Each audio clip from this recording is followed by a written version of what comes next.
All right, traders from around the world, what is going on? Back with another video. Just wanted to show you pretty quickly a working collar. But a lot of people ask me about collars and what it looks like, especially in Thinkorswim. This is one of my swing trade accounts where I have a collar in it. This is on EXPI. So if we pop over to EXPI really fast, what we'll be able to see is we'll notice this is the daily chart. So first and foremost, I bought shares. And again, only 200 shares. Not a lot, at 30.73, okay? 30.73 back over here. So big breakout candle, closing of all the resistance, bought the pullback, right? So this is the breakout, got in on that day.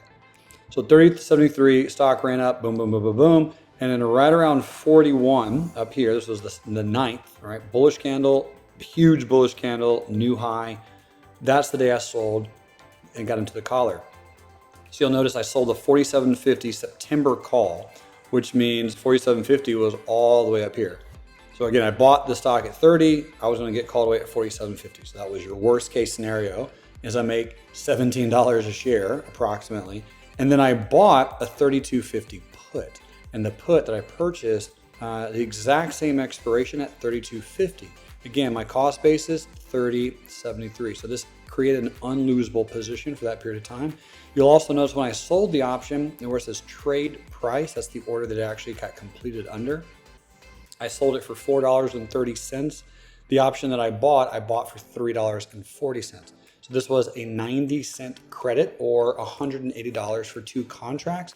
Right now, these two positions are pretty much flat. I mean, they're almost the exact same price, but you'll see mark, that means that the current price of the market, it's 270. So down from 430, which is good because I sold them. And these are also down, but that's irrelevant. I'm losing on the actual put purchase itself. I'm winning on the call. If I just leave this alone and let it expire worthless from here, right, this particular collar will just evaporate and I'll keep my 200 shares and all will be good. If EXPI closes below 32.50 on September 21st, then I will sell my 200 shares at 32.50. If it closes above 47.50, again by September 21st, 47.50 is all the way up here, then I will sell my shares of EXPI at 47.50. And if none of those happen, then I'll still keep my 200 shares and I can do it again later.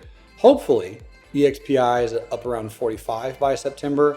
And if it's at 45 by September, I will be able to sell like a 55, I don't know, January or December covered call.